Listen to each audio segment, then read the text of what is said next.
offlaner with that and one core whacking them. Oh, definitely. I forgot to turn that off. Okay. So, but we will see that. I mean, we do see the clockwork come out. We have seen that is pretty useful. I mean, it was definitely the reason last game against Yerbad Gaming played against PPO. The clockwork. Didn't y'all? I think y'all had clockwork, didn't y'all?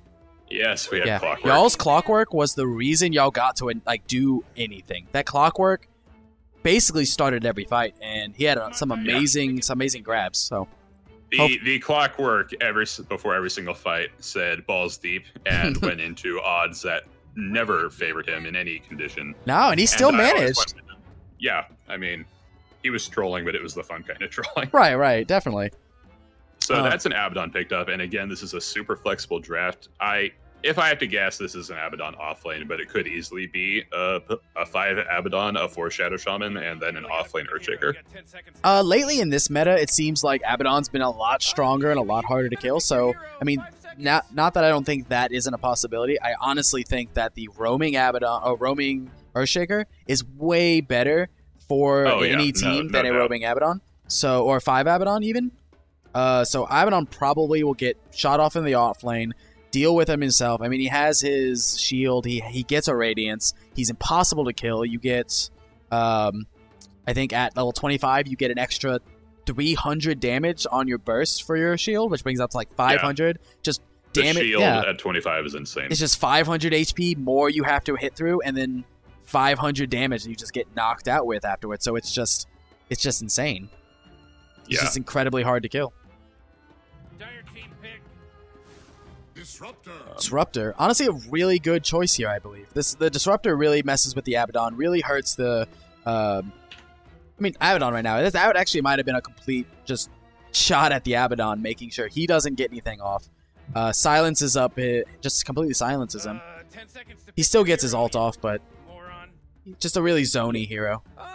Yeah, and so far this is a pretty run-at-you comp, and Kinetic Field can mess with that in some big ways. It's a great tool for just stopping heroes in their tracks, kind of like Fissure. Like, so Earthshaker naturally wants to blink in, so does Shadow Shaman. Abaddon wants to run at people with Radiance. If they can't get through a Kinetic Field, or if a Kinetic Field stops them from running away, that's a huge reason to pick up Disruptor. Right, exactly. Especially because you have the Kinetic Field, which already makes Sand King's ult a lot better if you catch at least 2-3 people in it. They can't run away. I think Sand King's ult is a little bit smaller than the radius of Kinetic Field. So if you catch people in there... Sand King's ult is way bigger than Kinetic Field. Is it? Cogs is smaller than Kinetic Field. I think so. I don't know. Actually, doesn't Sand King's ult gradually get bigger? Yeah, it does. So it might start smaller than Kinetic Field. But so we see the Necro. That's been played a lot. Okay, so normally that's played a lot as a mid hero. What I've seen a lot for RD2L is a lot of people have been playing him as a carry, like their safe lane carry. Yeah. So we'll see that. We do. I mean, that would make sense now, but Necro, as of right now, can be played, I think, either safe lane or mid, depending on who gets picked up by Rice Farmers. So. Yeah. So, like their name would suggest, Rice Farmers, they have a position 1 and a mid that love to Rice. Right now, what Yerbad Gaming is coming up with is a very run-at-you S5 extremely early comp, the sustain from Necrophos and Abaddon, and then the team fight from Earthshaker, Shadow Shaman, and everybody. Like, that's extremely scary. They can just push and take towers as soon as everybody hits 6 before Rice Farmers has time to get online if they pick some sort of hard farming core. Right, well, see, now Necro would be much better off to go into the safe lane. Yes. Necro is almost completely countered by any hard magic nuke, and Elena has, again, one of those hardest ones, especially because of her alt magic damage, goes into this, into his, I can't remember what they call Necro's new ability, but the ethereal form. Is it Ghost Shroud? So, Ghost Shroud goes into Ghost Shroud. That multiplies his damage by 3, I believe. Something like that. 5 seconds, Morty. It'll be fine. His magic resistance is now, he now takes 25% spell amp with the newest patch. Right. Okay. So that right there, that's almost an insta kill, because if you're using Ghost Shroud, you're almost dead. Like, that's generally when you're using Ghost Shroud. So that's going to be really hard. So, yeah, we see our Monkey King safe. Yeah, Monkey King's really good against this team as well. Core Monkey King. Yeah. Love it. So that'd be really good. Especially because we have 2 melee heroes, 2 range heroes at the moment. Carries that I honestly I would like to see on different mid. Give me a Quap. Give me someone, I don't know, someone who can go in and just mess with all these heroes. You have, I want to say OD, but OD was banned, so they thought that through. So it's actually looking like instead of going for some sort of split push hard farming thing, Rice Farmers are actually going to try to out team fight Yerbad Gaming. But also Rice Farmers definitely has more ways to initiate, which I think might give them the upper hand, especially with just the weird positioning that Monkey King's allowed to have all the time. Yeah, definitely. Monkey King can basically be anywhere, and that gives you vision for Clockwork, that gives you vision for Sand King. Disruptor kind of can run up, I guess, after the fact. Lena, a lot of Lenas. I mean, me personally, when I play mid, as a Lena, I get a Blink 3rd item, I think. Like, a lot of people go to the Bloodstone, but I just usually go Blink, or, I go Yules, Blink, Bloodstone, something along those lines. Yeah, it's not a bad build. So, I mean, a lot of mobility that's going to be on all 3 of these heroes. There's going to be at least 2 Blinks on Rice Farmers. The Monkey King, like you said, jump around all he wants. Clockworks, hookshot. So, need to be really careful here with your bad gaming. The one concern is that if Necrophos is in Ghost Shroud, Monkey King has absolutely no way to kill him. Everything that Monkey King does is physical. He has no magic damage whatsoever, so he's completely reliant on the rest of his team to kill Necrophos in the middle of the fight, pretty much. Right, so what I'm hoping here is that's actually going to be a Kunkka mid. No, that is a roaming for Kunkka. That's a roaming for Kunkka. This is a mid Necrophos and a safe lane Abaddon. All right, so we have safe lane Abaddon carry. We have our roaming Kunkka, good, a really good item. So, carry, it's carry Earthshaker, right? No, this is an offlane Earthshaker. It's a carry Abaddon. Okay, so carry Abaddon, offlane Earthshaker. Hopefully we might be able to see some crit shaker. That'd be interesting. I do like the Kunkka pickup, though. Obviously, Monkey King inside of his ult doesn't really want to be mobile. He doesn't want to move around because you can only go so far until your ult's canceled. And boat buff plus the healing that Necros puts out makes this team pretty much unkillable for at least as long as boat is active and Necros is in the fight. Right, and also if the Kunkka, if he throws out his X on top of the Disruptor's Disrupt, I don't know what it's called. I'm so bad with names. Glimpse. Yeah, damn it. With Glimpse, I mean, that brings you right back. Yeah, they have a lot of catch now. So, really interesting to see how this goes out. That's really good. Immediate smoke out, but no TP, so, I mean, this is almost certainly just rewarding. This isn't a super early invade attempt, unless they're going to pop another smoke. They don't have another smoke, I don't believe. Yeah. So, there is going to be the ward drop mid, but they can very easily. It actually looks like they're going to draw out trying to invade, but this Lina is going to pop their smoke if they come up here. Lina pops their smoke. This is a dead Lina. No, they don't. They don't have any lockdown. The fact that the Shadow Shaman went to place the ward, that was their only real lockdown. I mean, they have this right here. They have the torrent. They have this. Is there no? Okay, yeah. So this might be a very dead Legion. Not Legion. This might be a very dead Lina, and it is. There it is. So, okay. That is a big hindrance. Lina is one of those heroes that likes to get an advantage early and snowball early. And also, LSA level 1, not great. You want Dragon Slave for laning. I think she skilled it up to try and escape, but... yeah, it's just the time takes way too long to cast that, especially when there's 4 heroes jumping after you. Very good placement on the from the Kunkka, though. If he wouldn't have managed that, she definitely would have gotten away. Yeah. Vaudel is... He'll never hear this from me directly, but he is a very, very good roaming support player. So now I know. There are going to be 2-3 runes going in the favor of Yerbad Gaming now, though. Yeah. Wait, was it 3? Yeah, they got bottom, top, and... Yeah. Indeed they did. Then I was under the impression that Rice Farmers was going to get both of the bottom ones. nope, because there wasn't a 5. Was it 5? There wasn't 5-man run on there. There was only 4. Nig got 2. Yeah, there was only 4, but I mean that's an Earthshaker up against a Monkey King. How the hell is he going to contest that nonsense? Yeah, that's true. Yeah, but it is unfortunate for Lena now that she had to pick up the Light Strike Array. You don't generally want that till your 3rd level.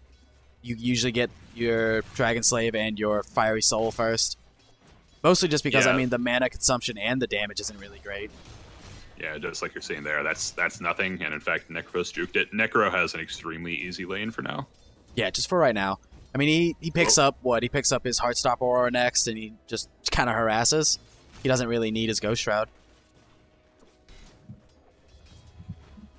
Oh, crap. One moment. That's fine. So we do have top the Abaddon basically versing the Clockwork. Really easy lane for an Abaddon normally. Clockwork does have his Power Cogs and his Flares. It's not really going to stop the Abaddon, especially whenever that pops and just does so much damage. It's 110 damage. Yeah, so the thing is that in both of these lanes, well, I'm going to say that Pepe Investor has a bit better of a shot at being able to stay in lane than Loves does. Like, Monkey King against any melee hero is just brutal. Mm-hmm. And if this Disruptor stays on top of pulling and stacking, Loves should get nearly nothing out of this lane and have an extremely late Blink Dagger on top of it. Which he is a huge part of their initiation. Like, that's an Earthshaker. You want him to be able to blink in and Echo Slam and combo people down. But doesn't have that. Still, though, top, we're going to see J-Bay and Vaudel maybe trying to get a roam in onto Rice Boy. Am I friends with you on Steam, on Dota? I need to mute you in-game. You can actually go to the audio settings in the options and hit mute co-broadcasters. It's amazing that it's not turned on by default. Is that in, that's just an audio? Audio? Yeah, audio settings. Mute. Why is that not a thing? Why is that not immediately done? Whatever. You know, some broadcasters actually do listen to each other through the Dota 2 client. Who knows? All right.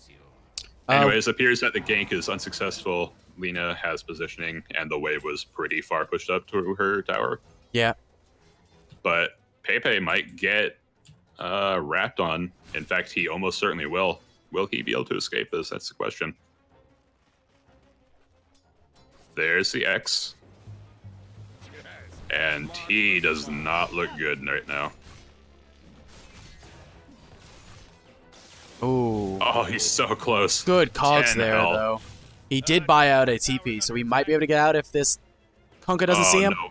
Yeah, there's no way. Kunkka sees him. There goes, not first blood, but of course, another blood in the death in the favor of Yerbad Gaming. Yeah. And Love's still at level 1, extremely hard lane for him. In fact, the only person at level 1, and this is a solo off lane. Even the supports are leveling him at this point. And his net worth reflects that sad level as well. Yeah, does. Going to see, though, Lena does come back with some last hits. She is 22 last hits towards the closer person with 23 on the... so there is 23 and 22. It is in favor of... Love's just going to go down to this dive. He's dead. Yep. I mean, that's... Love, though. Monkey King being level 4. Yeah, like, what do you do against that? He can just jump around and jump on you. Doesn't care. What I do love is that Risers definitely was going to get that kill, but Rondo's headband instead glimpses him back and takes the final right click, getting the kill for himself. That is quality supporting right there. Yeah, that right there is what you call needing money for wards. It is kill secured, not kill stolen. Always remember that. Exactly. Yeah. So these off lanes are completely... They're polar opposites. Pepe has 13 less hits. He's doing as well as a melee offlaner against the combined might of a Kunkka and a Shadow Shaman can hope for. Right. Versus Earthshaker just hitting level 2, Loves with 1 last hit, and he's going to get gone on again. Disruptor doesn't have Glimpse for 5, though, so... Yeah, I do like the fact that they're going in here on this Lena mid. I don't know if they can get her right off the back just because how deep she is into this tower. She does manage to get the... Oh, does she go down by this? Oh, the Death Pulse does manage to get her off. Good stun. She does manage to stun everybody in there, but the Death Pulse by Necro already came out. Already level 3. So, opted not to get the at least even one level in Ghost Shroud, just going straight for 3 levels of Death Pulse and Reaper Scythe. I mean, I can agree. I mean, yeah, I like it. I don't necessarily like it. I like it the Ghost Shroud at least 1 level because of how much heal you get. But against this magic nuke damage of Lina, I can understand. I think at this point, the Disruptor just needs to sit mid. Like, Ricers has a completely free lane. There's nothing that Loves can do to him 3 levels under and against the Monkey King as a melee. Right, exactly, because this Earthshaker is still level 2. He's there. I mean, no one's going bottom. Shrine, and he has an Iron Talon, but even with Iron Talon, Earthshaker is a crappy jungler, to put it lightly. Yeah. Alright. Looked like the Rune just... Oh, Jabe is actually going to deny it. Loves might be in some trouble if Rondo comes in here with the Glimpse. It's only level 2, though, so the range isn't great. No, if they were going to dive, this is going to be where it would be. And the Glimpse back into the tower. 1, 2... There's the stuns, though. Is Ricer's actually going to go down? He does. And so is the Disruptor. The Disruptor's just going to go down. That puts Earthshaker, that puts Loves up to level 4. That was 2-level jump from that. That puts him back in the game entirely. Yeah, that was... thanks to the armor from Iron Talon. Yeah, honestly, Ricer didn't really need to be that that aggressive there, I don't believe. Mid, we're going to see the not quite enough to kill this Lina, but there is going to be a dive behind him, and Lina is going to actually be saved by the rotations. Good rotations by the Sand King and by the Disruptor. Ricers might end up getting TJK. Don't know. If he doesn't, then Vottle could also go down as well. Disruptor has Kinetic Field and Glimpse, and this is almost certainly a dead Kunkka. No, Kunkka walks right out of it. Out of the Glimpse field, and they aren't going to chase any further. Loves is coming in, but he's going to be stunned up. Rondo almost gets hit by the Ether Shock, but just barely gets out of it. What is these? Cast Image was going. I was surprised it didn't connect. Yeah, what is this no death mid fight right here? There was 4 rotations. Everybody but the Abaddon and the Clockwork rotated for that, and everybody was super low and nobody died. Yeah, it was only JB that died, and that was pretty much before the fight. Yeah. Just really good sustain and save potential on both teams, thanks to Kinetic Field and Glimpse. Then there's also X and Necrophos's healing. Yeah, unfortunately, though, going to go in on Loves, and there's not a ton that he can do to prevent this. Like, no, he's actually gonna die because of this. Dead Earthshaker. Oh. Oh. No, he's got the hit. Doesn't really block him. He's. Oh well. Yeah. Yeah, there it is. No. Oh wait. Yeah, no chance. Yeah, no chance he's gonna. If he walks around, I mean, those were very good jukes, very good stops, but just because of Monkey King's length, like he's basically he's a ranged melee hero. Like. Yeah, he really is. Like he's a ranged. But I mean, there's nothing you can do about that. Longer range than a level 1 TA. Yeah. So I mean, there's not much you can do about that. I was saying before, unfortunately, though, the carries here, there is a difference in the carrying just because of how the fighting's been going. Oh, boy. Loves looks like he might be in some trouble again. He's actually going to go in deeper. The Torrent could have saved him, I think. Maybe not with Disruptor there.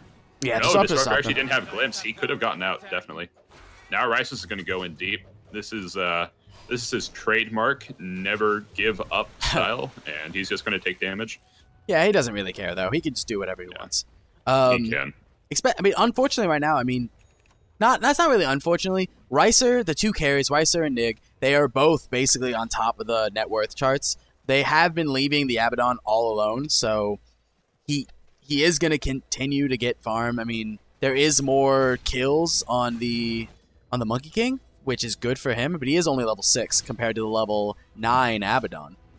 Yeah, the difference between the Abaddon and the Monkey King is obviously the supports are much more free to leave an Abaddon. I mean, it's a freaking Abaddon. After 6, you just cannot gank this guy. If even one rotation comes through, he doesn't die. Yeah, in the middle of that, we do see the mid Necrophos go in on Lina and manage to get him.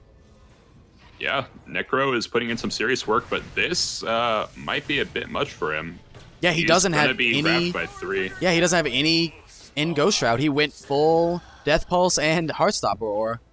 He is full damage, and it does pay off in like whenever you want to dive Alina, but also especially whenever you're in a lane against Alina. In fact, Ghost Shroud is kind of almost more of a death sentence than an actual savior against a heavy magic nuker like Lina, but it does kind of lead to stuff like that. can be bad. And J-Bay is in some trouble as well. Rice Boy's going to come in. Probably just nuke him down. Right click. There's the Dragon Slave. The Dragon Slave does manage to do that. I mean, good little rotation there by the Lina. She didn't need to go over there. She could have sat and farmed while the Necro was not there. Probably would have been better, but she does manage to get the kill. Really helps her out. Yeah.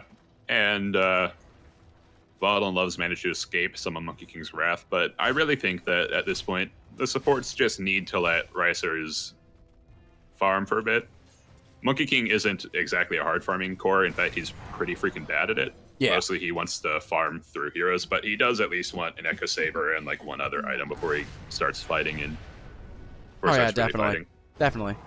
And we do see the Soul Ring coming out on the Lina here. She does have it now. Any notable items? We're gonna see the Necro. He's gonna have a Veil of Discord here pretty soon. Other than that, I mean, just straight farming. We're going to have a Sange basically being built. So we're going to be a... Are we going to see any actually deaths? We actually might see this... No, we're going to be good. Well, Pepe might actually go down here, and the Reaper Scythe will ensure it. But JB7 will go down as well, and JTK is getting aggressive. He has the regen from getting a kill, and he's going to just chase down Rice Boy. Now the boat comes in, and Rondo is definitely dead as well.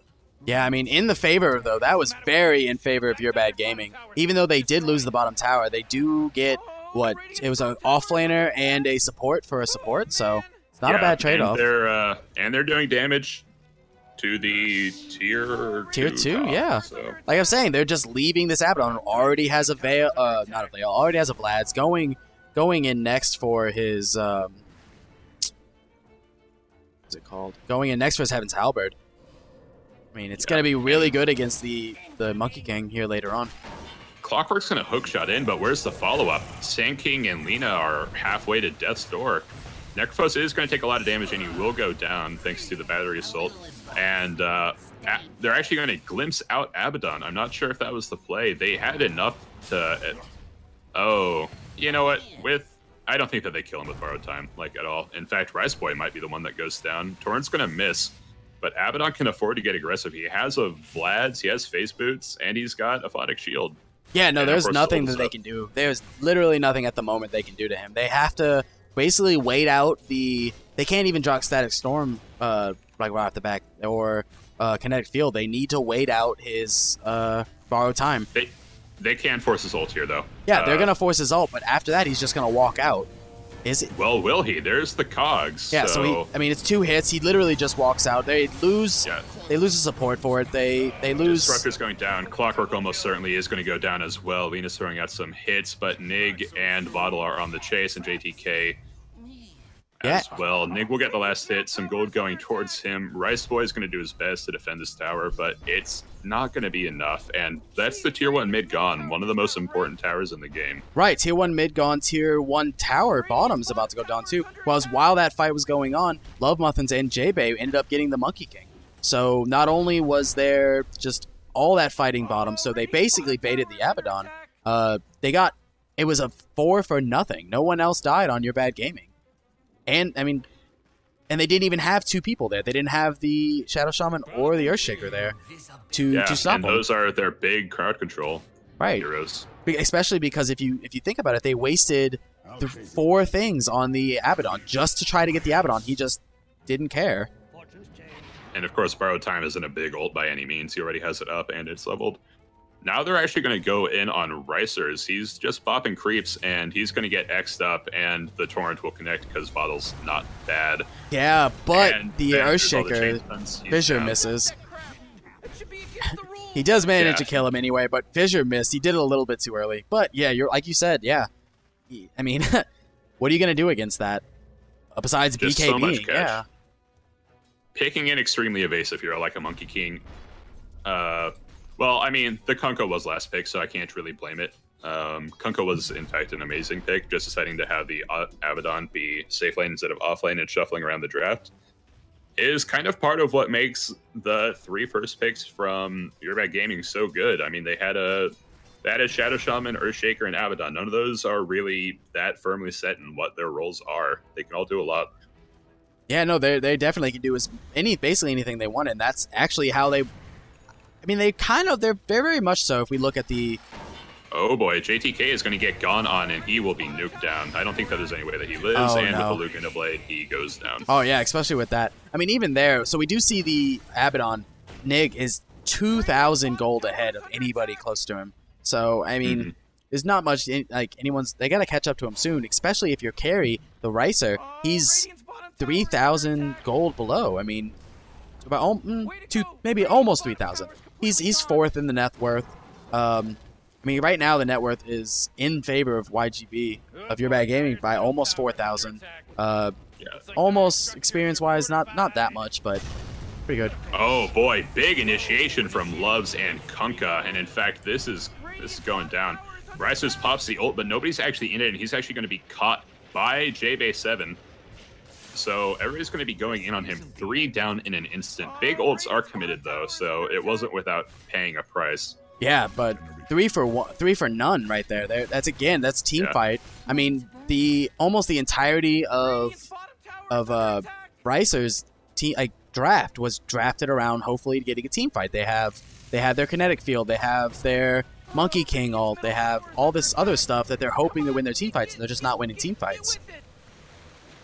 The problem with, I think that maybe they did have to double down on going evasive after you see or have tried to have like one ratting hero, because after you see the Necrophos and the Abaddon, you just know, holy hell, there's no way we're ever killing anybody on this team ever. Right.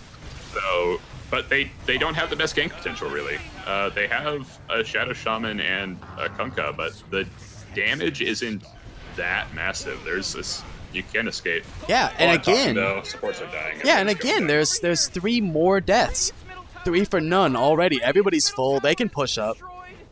This team is not scared of anything, and the Radiance is already queued up by the Abaddon. There's not much that's going to happen to go on. Oh, yeah. I mean, honestly, one of the things, though, with Monkey King is you want Monkey King to never be seen. That's one of the hard things to do about Monkey King as a carry, is that your carries are generally, like, you know where they are. They're farming. They're over there farming. They're doing whatever. They're trying to get big. Monkey King's not one of those carries. Monkey King's one of the people that you don't ever want to see. You want to be scared you want the other team to be scared to go out and farm, which they're not at the moment. They're being very aggressive. Yerbad Gaming doesn't care where the Monkey King is because there's 2 to 3 heroes with them at all times. There's already a blink up on the Earthshaker. He can get wherever he wants. There's going to be an Ags up on the Necro pretty soon. Kunkka can just X whoever he wants. And you're not killing the Abaddon, who has a Heaven's Halberd already. So this Abaddon is exceptionally tanky for sub 20 minutes in. He almost has 2,000 health, and he doesn't have a ton of armor, but borrowed time just it's crazy. I mean, especially because his last hits, he has 127 last hits, 28 last hits at 18 minutes, which is really good. That's probably maybe 20, 30 more than you should be at this point. But I mean, for a free farming carry, that's really good. He has 130 now. Yeah. His net worth is 4,000 now, above the next person on anybody. It's just 4,000 above the next person. Well, three-ish. I do like his decision to go Halberd instead of just straight rushing the Radiance, because he knows what his team wants to do. You're gonna group up and fight. And I do think that Halberd is a much better team fight item for Abaddon than Radiance. Radiance is great. It's damage. It's a mischance. But you're up against Alina, who doesn't really care that much about right-clicking early game. And big damage actually coming out. Muffin is going to go down, and so will Necrophos. Yeah, and as you saw right there, that is actually exactly what Rice Farmers wanted. That was their big team fight. They found 2. They used their big ults. They basically the stick around, and we're going to ult you down. I mean, they had Monkey King ult, they had Disruptor ult, and they also used the Epicenter. So that right there is just how you keep them in one spot, and it just takes them down. Yeah, but again, that was 4 ults committed for 2 kills. It is definitely what you need to do whenever you're behind like this. You need to get the smaller numbers advantage fights while everybody else is kind of back and farming, and it was a good play, but it does show exactly how far behind they are in this game whenever a Monkey King, where he should be at this point, should have been able to 1v2 them. Oh, much. Yeah, definitely. But, I mean, you are going for... not too far below the mid Necromancer, but I mean, if you can take down a Necro and you can take down a support with that Necro, or as you said, an offlaner at this point, I mean, he's kind of just basically a underfarmed support at this point just because of the sad laning phase he had. But they're actually going to go in on him again. The stun's gonna... Oh, and the Echo Slam. In fact, Rice's is going to go down. Yeah. And so will Steven. It JTK does look coming like... in with the AoE damage. Loves eventually dies thanks to the Thunder Strikes, and Glimpse will pull back JTK, but it doesn't matter because X is there too. Rice Boy goes down to Vottle, picking up some nice gold for him. Yeah, good 3-to-1 right there, especially if you're only trading your offlaner for 2 cores. I mean, 2 cores and a support, that's a good trade right there. Pretty big gold swing. 1,000 in about 1,000 in the way of Yerbad Gaming. And even right now, they're just going to keep pushing in right now. What do you do against your... What do you get with 5 down, or you're 2 cores down and you're trying to jump in? Like, you already couldn't kill the Abaddon. Even with your 2 cores up, I'm not sure if you do anything. They've got Serpent Wards up, which are really hard to fight into. Like, you're seeing the damage that they're doing to Clockwork. The fighting hasn't started, and he's already half health. Yeah. And they're going to... Rice's is going to bop the Serpent Wards, but this tier 3 tower is going to go down. There's nothing they can do about it. Right, and that was a buyback. Yeah, they bought back on the Monkey King for that. To win their team fight, they need to catch both Vottle and JTK in Static Storm so that they don't get their ults off, or just spells in general. Like, if Vottle gets his ult off, or if Necrophos gets off Death Pulses, then people just don't die. So you need to smoke into their backlines, or blink into the backlines, or whatever. You have to ignore the Abaddon as long as possible. He has to die last. And you just have to hope that you can kill JTK and Vottle before the team can react. But yeah, that's definitely really hard. It's definitely gonna be. It's gonna be even harder once this Abaddon gets his Radiance, because you really want to ignore the Abaddon. At the moment, just by existing, he doesn't do all that much. But as soon as he gets that Radiance, I mean, there's an aura around him. He's got his Aphotic Shield, he has his Mist Coral, and he has a Radiance, and you just can't ignore that. If you sit there and ignore him, he just whittles you down, and then everybody else is already hitting you. And yeah, it's just not a good time. Rice is just sitting in trees, waiting for camps to respawn, I assume. That actually blocks camps, I think. I'm pretty sure if you sit in a tree that's in the field, it still blocks the camp. Yeah, he wasn't, and he actually TP's out. I think he sensed that something was dangerous. Nobody was really coming at him, but it is smart to err on the side of caution whenever you're this far behind. Yeah. I mean, 12k behind at 23 minutes. I think that this is kind of what you call a stomp right now. Yeah, it's really unfortunate. I mean, it's unfortunate and fortunate. Yeah, it's not impossible to come back. We do have the team fight abilities with, like, on each of them. If the BKB coming out on this Monkey King is going to be amazing. He doesn't have too far off for it. About 1,300 for it. Left into it. But, I mean, I don't know if you can get that before the big items get picked up. Especially because you already basically... So Yerbad Gaming took Top Shrine. That is a big jump in money for your team. Big jump, like, for the kind of like, hey, do we need more items? Yeah, well, let's go take the shrine. Let's get some quick gold. Haven't quite gone for bottom shrine yet, maybe because they feel like they don't need to, but honestly, at this point, if you don't have bottom tower, it's better, I think, to get the bottom shrine first, because then there's less chances for them to run on you. Because at the moment, I mean, it doesn't matter because they take down that tower so fast. But if they didn't have taken it down that fast, Ricer could have just TP'd to the shrine and then just pincered them. Yeah. Also, I have never noticed before how crappy Necrophos' level 15 talents are. Like, that's barely a choice.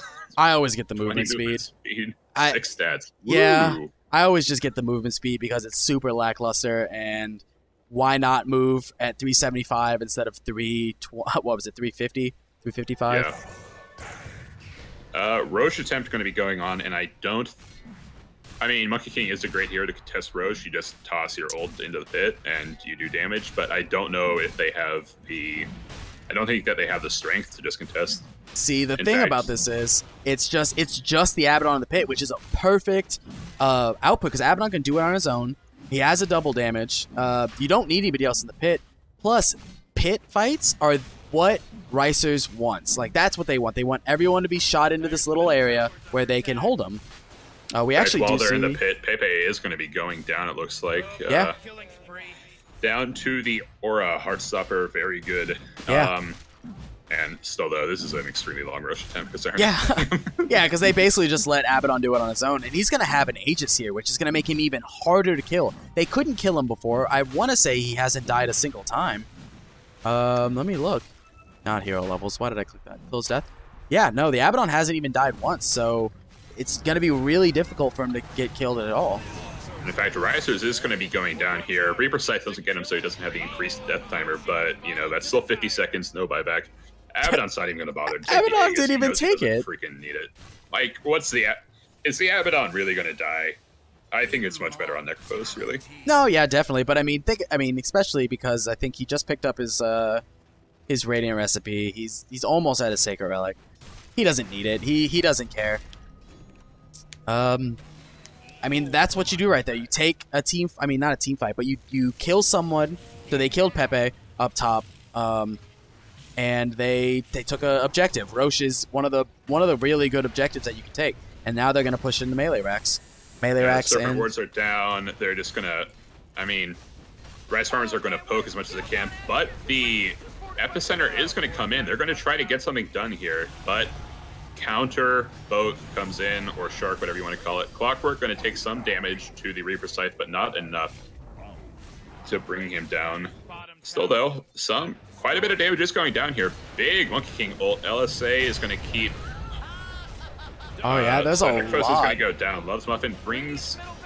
Does he bring anybody down with that? I think he brought down the Sand King with his Echo Slam in the backlines. He's going to die in the base, most likely, or he won't. The Blink out, 100 health left. Oh, good Blink out.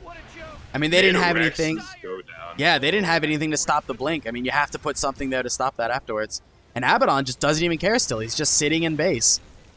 And he has his Radiance finished. Now they can't ignore him. Like you were saying a minute ago, they were just ignoring him, trying to kill everything else around him while he was hitting the towers. You can't do that now. Now that the Abaddon has a Radiance, you just go anywhere near him, you're going to take damage.